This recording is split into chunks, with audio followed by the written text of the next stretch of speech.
매주 전도서를 강의를 하는데 전도서 강의를 통해서 신앙적으로 또 삶의 유익을 얻는 우리 모두가 되어주시기를 바랍니다. 오늘 본문 전도서 1장 5절로 7절 말씀에서 솔로몬은 대자연의 가장 위대한 것 세 가지, 즉 태양과 바람과 강물의 위험과 사태가 아무리 대단해도 결과적으로 보면 매일 같은 일을 반복하는 데 불과함을 밝히고 있습니다. 이와 같은 사실을 굳이 밝히는 이유는 4절의 말씀과 연관이 있는데, 왜냐하면 4절에서 솔로몬은 불안하고 지극히 유한한 인간의 한계를 자연과 비교하여 설명하면서 자연을 오랜 시간 변하지 않는 속성을 가진 대상으로 설명하고 있었기 때문입니다. 즉 4절에서 자연을 비록 인간에 비해 오랜 세월 속에서도 변하지 않는 속성을 가진 것으로 보았지만, 여기에서는 이러한 자연도 결코 특별한 것이 못 되듯이 매일 삶 속에서 똑같은 일을 매일 반복하는 인생사도 허무한 것을 거듭하는 것이라고 말하고 있는 것입니다. 이렇듯 솔로몬이 이 말씀을 보고 듣는 사람들에게 이러한 설명을 덧붙이는 것은 자연을 숭배와 경배의 대상으로 생각했던 당시 사회 풍습과도 결코 무관하지 않습니다. 실제로 고대 사회에서는 자연물들을 숭배하는 일들이 일반화되어 있었고, 오늘날도 이처럼 자연을 숭배하는 사람들이 참으로 많이 있지요. 즉 그들은 마치 자연을 신처럼 떠받들었던 것이죠.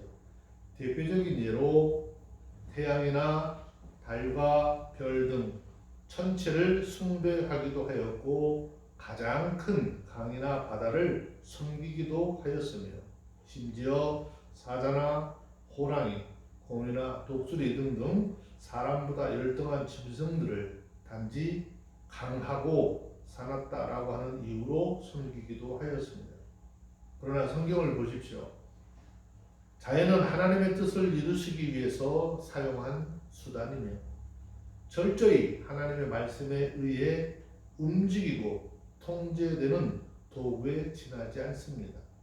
즉 하나님께서는 자연 만물을 질서 있게 운행하기도 하셨지만, 또 그것을 하나님의 뜻대로 하나님의 의미대로 운행하시기도 하는 분이라는 것이죠.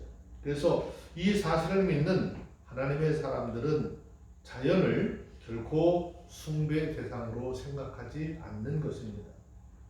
그들은 하나님이 허락하시면 바다나 강물도 갈라지게 할 수 있다고 믿었고, 또 그 일을 이루어내는 것이죠. 심지어 그들은 땅에 속한 것까지, 땅에 속한 것이 아닌 하늘에 속한 것까지도, 곧 태양, 달까지도 운행을 멈추도록 할 것을 명하고, 심지어 그것을 앞으로 가지 않고 뒤로 가도록 요구하기도 하였고, 또 그것을 그들의 눈으로 목도하기도 하였습니다. 이들이 이렇게 할 수 있었던 것은 모든 만물이 하나님의 창조물이며 하나님의 전능하신 능력과 섭리하심 아래 운행되고 있다라고 하는 것을 확실히 믿었기 때문입니다. 여러분, 이러한 일들이 의미하는 것은 무엇일까요? 하나님의 말씀의 능력이 아니라면 지금 당장이라도 태양은 땅에 떨어질 것이고, 태초부터 초속 30km의 공정과 초속 460m의 그런 자전을 계속 해왔던 지구는 그대로 멈추어 설 것이며, 우주는 순식간에 무너지고 파멸될 것이라는 사실입니다. 즉 아무리 인간에게 큰 두려움과 공포를 안겨다주는 자연이라 할지라도 하나님 앞에서는 단지 피조된 피조물 뿐, 하나님의 말씀 안에서 움직여지는 하나님의 도구에 지나지 않는다라고 하는 것을 깨달아야 한다는 이야기입니다. 그러므로 여러분, 우리들은 아무리 자연이 위대해 보여도 그것은 하나님이 지으신 피조물이라는 사실을 깨닫고 모든 만물을 지으신 하나님께만 찬양과 영광을 돌리게 되시기를 주의 이름으로 축원합니다. 오로지 하나님을 섬기는 그리스도인들이 되기를 소원합니다. 그리고 자연을 주관하시고 섭리하시는 하나님의 뜻을 헤아리고 하나님의 뜻에 따라 만물이 굴복했던 것처럼 우리 모두도 하나님의 뜻, 하나님의 말씀 앞에서 순복하고 굴복하는 삶을 사는 하나님의 사람들이 다 되어주시기를 주의 이름으로 축원합니다. 하나님의 사람들은 오직 하나님만을 참 만족의 대상으로 삼아야 합니다. 그 이유가 무엇일까요? 7절 말씀에 보면 모든 강물은 다 바다로 흐르되 바다를 채우지 못한다 라고 했고 8절에서는 만물의 피곤함을 사람이 말로 다 할 수 없으니 눈은 보아도 족함이 없고 귀는 들어도 차지 아니하는도다 라고 했습니다. 이것은 강물이 끝없이 흘러서 바다로 들어갈지라도 바다가 채워지지 않는 그 사실을 통해서 그 운동이나 움직임이 허무한 것뿐이라는 것을 지적하고 있는 것입니다. 다시 말씀을 드려서 이것은 강물을 의인화시켜서 마치 그것이 피곤할 정도의 노력을 다 기울여 바다로 흘러 들어가지만 그 채우는 것, 그 이루는 것은 아무것도 없다라는 것을 나타내고 있는 것입니다. 그리고 동시에 사람의 수고나 사람의 노력도 무언가 이루는 것 같지만 실상은 완전히 그 삶을 충족시키지 못하고 만족시키지 못하는 것은 아무것도 없다라고 하는 것을 말씀하고 있는 것입니다. 여러분, 이 세상의 대부분의 수고는 비를 통해서 땅으로 내려오지만 강을 통해서 바다로 흘러 들어갑니다. 오늘날에야 댐이나 물을 저장하는 여러 장치들이 있어서 예전보다 많은 물을 육지에 비축을 하고 있지만 전체 물의 양에 비하면 이것도 극히 일부에 지나지 않는 것이지요. 하지만 솔로몬 당시에 이런 물을 담수할 수 있는 시설들이 없었기 때문에 이 당시만 해도 거의 90% 이상 그대로 강을 통해서 바다로 흘러 들어갔습니다. 이렇듯 엄청난 양의 물이 바다로 유입이 되었지만 한 번도 바다가 그 정적 보유량을 초과해서 넘쳐났다라고 하는 말이 들은 적이 없습니다. 솔로몬은 이러한 바다의 속성에 빗대어 해 아래 살아가는 사람이 그 무엇을 시도한다 할지라도 완전한 성취, 완전한 충족한 삶, 참으로 의미 있는 삶을 사는 것은 불가능하다라고 하는 것을 이야기하고 있는 것입니다. 그래서 모든 인생은 아무리 노력을 해도 이처럼 미결의 삶, 불완전하고 충족되지 않으며 온전한 결실이 없는 미완성의 삶을 사는 것입니다. 어떤 간절한 원하는 것을 얻기만 하면 행복할 것이라고 또 행복할 것 같다고 더 이상의 소원이 없을 것처럼 생각되지만 막상 원하는 것을 얻게 되면 기쁨과 행복은 잠깐이고 더 크고 높은 것에 마음을 두고 그것을 탐하게 되는 것이 인생의 마음인 것입니다. 소원이 이루어진 처음 잠깐 동안에야 만족함과 황홀함이 그 마음을 채울지 몰라도 이내 식상하고 시들해지는 것이 바로 인간의 삶입니다. 이것이 그 모든 것이 다 사실이 의미가 없고 특별한 것이 못되고 사람에게 본래부터 진정한 만족을 주는 것이 아닌 것을 입증하는 것이죠. 처음 그것을 보고 갖기를 소원하고 또 때로는 그것이 무엇이 특별한 의미를 지닌 것처럼 보였을지는 몰라도 그것이 완전한 만족, 충족한 삶을 보장하는 것, 영원한 행복과 기쁨을 주는 것이 아니라는 사실입니다. 그렇다면 우리가 삶을 살면서 진정한 만족과 기쁨, 삶의 의미는 애초부터 없을 것인가? 아니, 그렇지 않습니다. 세상의 모든 것을 다 쏟아부어도 만족할 수 없는 인간의 마음을 채울 수 있는 방법은 이 말씀을 통해서 우리에게 제시하고 있는데 바로 그것은 하나님을 만나는 것입니다.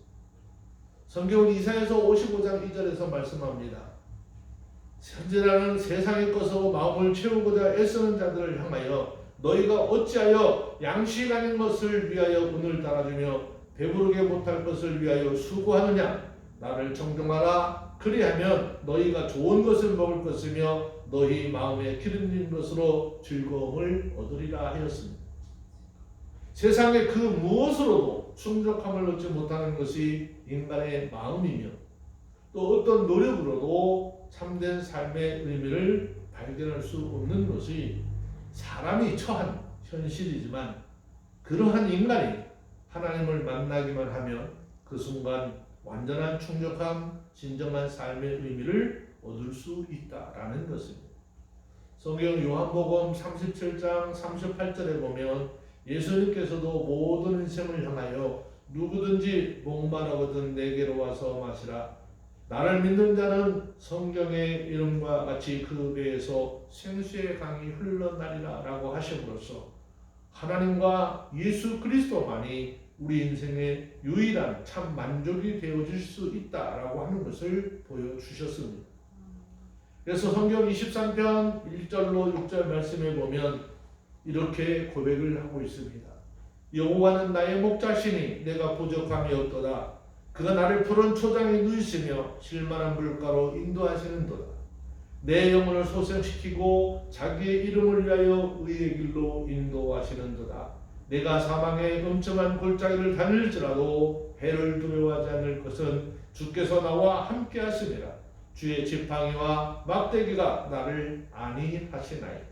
주께서 내 원수의 목전에서 내게 상을 베푸시고 기름으로 내 머리에 바르셨으니 내 잔이 넘치나이다. 나의 평생의 선하심과 인자하심이 정녕 나를 따르리니 내가 여호와의 집에 영원히 거하리로다 그랬습니다. 여러분 오늘 이 귀한 말씀을 통해 하나님이 아닌 다른 것으로 삶의 의미나 만족을 구하고 있다면 거기서 돌아서야 합니다. 그 어떤 인생이라도 하나님을 만나기 전에는 참된 만족을 얻을 수 없다라고 하는 것을 깨닫고 오직 하나님을 구하며 하나님과 함께하는 삶을 살아가는 모든 그리스도인들이 다 되어주시기를 주의 이름으로 축원합니다. 해 아래서 어떤 것도 새 것이 없는 것이고 모두가 헛되며 허무한 것뿐입니다. 본문 9절 10절 말씀에 보면 이미 있던 것이 후에 다시 있겠고 이미 한 일은 후에 다시 할지라 해 아래 새 것이 없나니 무엇을 가르쳐 이르기를 보라. 이것이 새 것이라 할 것이 있으랴. 우리 오래전 세대에도 이미 있었느니라 라고 했습니다.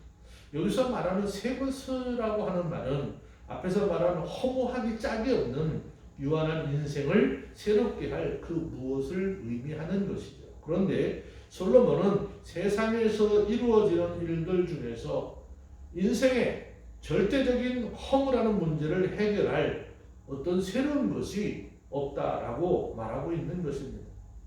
이것은 새로운 것도 없다라는 것인데 다시 말하면 이것은 인간이 아무리 기발하고 획기적인 발명품을 새로 만들어냈다 해도 여전히 이 세상에는 권태의 반복, 단조로움만 연속적으로 이어질 뿐이다라는 것입니다.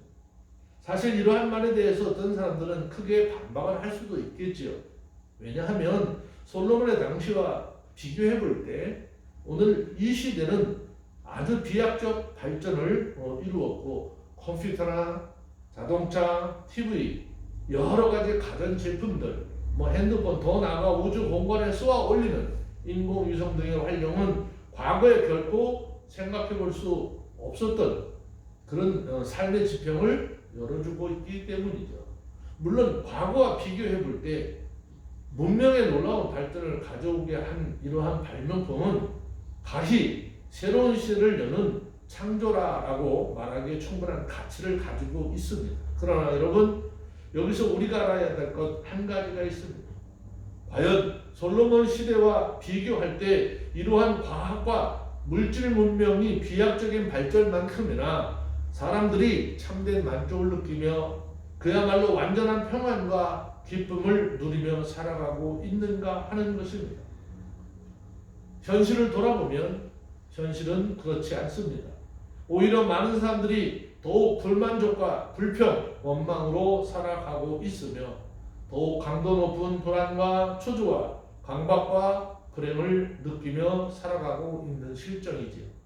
과연 이러한데도 이것을 새로움이라고 말할 수 있겠느냐라는 것입니다. 온 세상을 뒤집을 만한 놀라운 창조물이라 말할 수 있을까? 앞으로 얼마나 더 놀라운 발명품들이 쏟아져 나올 수 있을지 우리는 그것을 알 수 없지만 어떠한 것들이 만들어지고 등장을 한다 하여도 이런 인간의 발명품들은 결코 인생의 궁극적인 문제인 죽음과 허무와 절망의 문제를 해결해 줄 수 없는 것입니다. 해 아래 그 어떤 것도 인생의 궁극적 물음을 해결할 수 없는 것이고 인간에게 어떤 만족도 줄 수 없다라는 이야기입니다. 그렇지만 오늘 우리의 이 간단한 진리를 알지 못하고 마치 과학 문명과 의학의 발전이 인생의 행복과 새로움을 제공해 줄 것처럼 생각하고 믿는 사람들이 얼마나 많은지 모릅니다. 사실 이러한 인간의 믿음과 희망이 얼마나 부질없는 것인지 인간의 사악한 심성과 가공할 만한 과학이 결합이 되어 수많은 살상자를 내고 전 인류를 멸망과 파괴의 공포로 몰아넣는 전쟁을 통해 이미 드러난 바 있습니다. 그럼에도 인간들은 이러한 헛된 공상과 망상에서 헤어나오지 못하고 있는 것이죠. 성경 고린도서 5장 1절 2절에서 말씀합니다. 만일 땅에 있는 우리의 장막이 무너지면 하나님께서 지으신 집 곧 손으로 지은 것이 아니요 하늘에 있는 영원한 집이 우리에게 있는 줄 아나니 과연 우리가 여기 있어 탄식하며 하늘로부터 오는 우리의 처소를 덧입기를 간절히 사모한다라고 했습니다. 여러분, 이 말씀을 통해서 해 아래 인생이 얼마나 허무한 것이며 해 아래서 사람이 추구하는 노력이 얼마나 허탄한 것인지를 다시 한번 생각하시기를 바랍니다. 우리가 그렇게 할 때 우리는 이 땅에 소망을 두고 희망을 두는 어리석은 생각을 버릴 수 있는 것이며 오직 하나님만이 우리를 새롭게 할 수 있음을 확신하며 의지하게 될 것입니다. 하나님만이 우리의 생명의 창조주이시니 하나님만이 우리의 삶의 새로운 것, 만족스러운 것, 온전한 것으로 채울 수 있음을 믿고 또 우리 삶 속에 그것을 체험하는 은혜가 있어지길 바랍니다.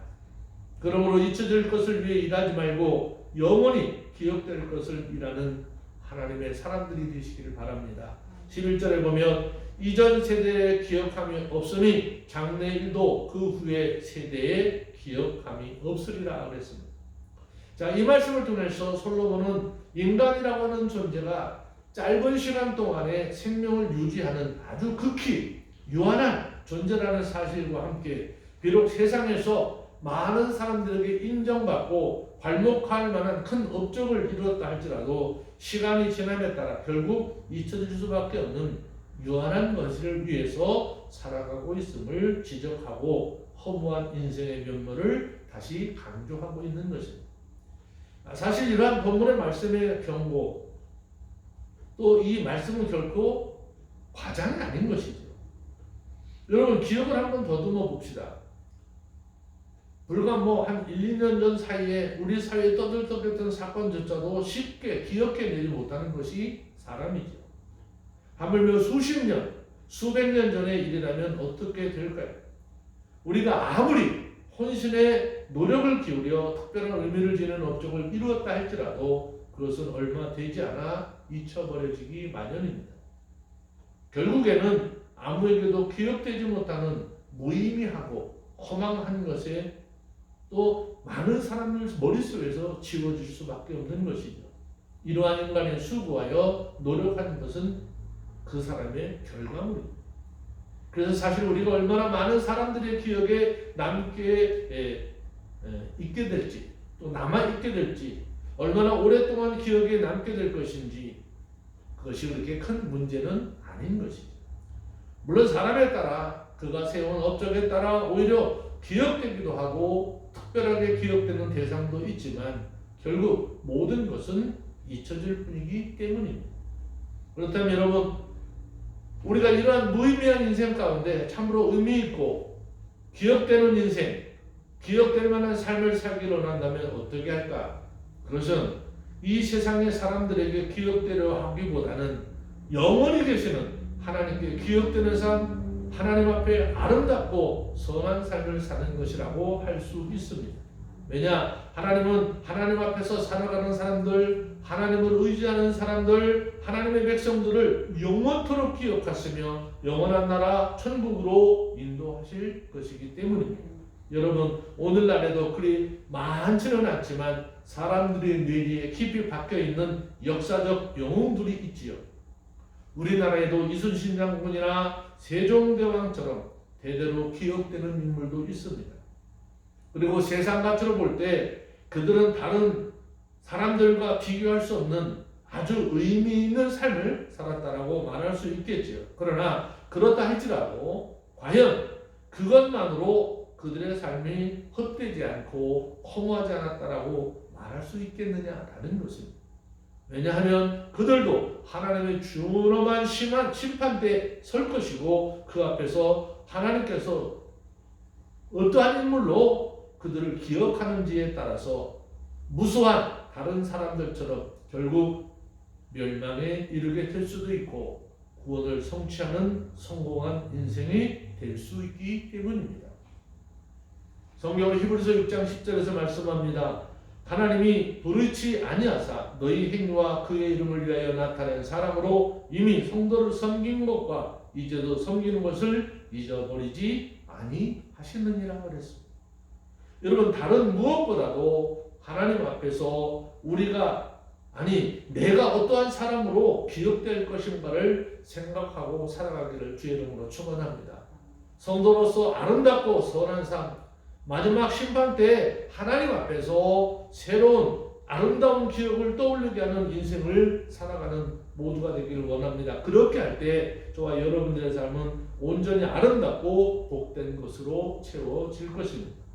여러분, 오늘 말씀에서 솔로몬은 인생에 절대 허무할 수밖에 없음을 반복하여 선언하며 어떤 이유에서 인생이 허무하다는 것인지 예를 들어 하나하나 차근차근 설명했으니 인생이 허무하다는 비탄이 섞인 것, 이와 같은 선언은 오늘날 성공과 승리, 쟁취만을 위해 온 정열을 쏟고 살아가는 현대인에게 굉장히 큰 충격을 주는 하나의 폭탄과도 같은 말씀입니다. 그러나 오늘 이 말씀은 결코 거짓은 아닙니다. 그것은 모든 인생의 가장 깊은 곳에 자리한 대변하기 싫은 허무라는 현실을 목도해야 하는 것이라고 할 수 있습니다. 어떤 사람들은 이를 대면하기 싫어서 어때서 자기의 삶이 허무한 것이냐 항변할 수도 있고 이 말에 귀를 기울이지 않을 수도 있습니다. 하지만 하나님 없이 살아가는 인생은 참으로 허무하며 무가치하며 공허하고 비참한 것입니다. 그러한 진정한 모든 사실들을 인정할 때 참으로 가치 있는 인생, 의미 있는 인생, 또 의미 있는 삶의 방향을 살아갈 수 있는 것이죠. 이 사실을 직시하고 인생의 바른 방향을 새롭게 설정하는 저와 여러분들이 다 되어주시기를 주의 이름으로 축원합니다. 성경 골로새서 3장 1절 2절에서 말씀하지요. 그러므로 너희가 그리스도와 함께 다시 살리심을 받았으면 위의 것을 찾으라. 거기는 그리스도께서 하나님 우편에 앉아 계시는다. 위의 것을 생각하고 땅의 것을 생각하지 말라라고 하였습니다. 예수 안에서 거듭나고 예수 안에서 하나님의 사람으로 예수 안에 있는 생명을 받아 천국 백성이 되었다면 이제는 이 땅에 잠시 있다가 없어질 험한 것에 삶의 목적을 두는 것이 아니라 예수 그리스도를 통하여 우리에게 주신 영원한 생명을 위해서 달려나가는 우리 모두가 다 되어주시기를 주의 이름으로 축원합니다. 기도합니다. 하나님 감사합니다. 주님 은혜로 오늘도 이 땅에 모든 것을 목적으로 삼아 삶을 살아가는 하나님의 사람들에게 경고의 말씀을 주셨습니다. 이 땅의 모든 것들은 다 지나갈 것이고 영원히 하나님 앞에 우리가 믿음으로 행한 것들은 기억될 것이라 하였사오니 믿음으로 행한 모든 것들 우리 주님 기억하시고 하늘의 상급으로 쌓아주시며 주님 만날 때 그것이 우리에게 큰 위로와 평강을 얻는 복된 증거가 될 수 있도록 허락해 주시옵소서. 예수님의 이름으로 기도합니다. 아멘.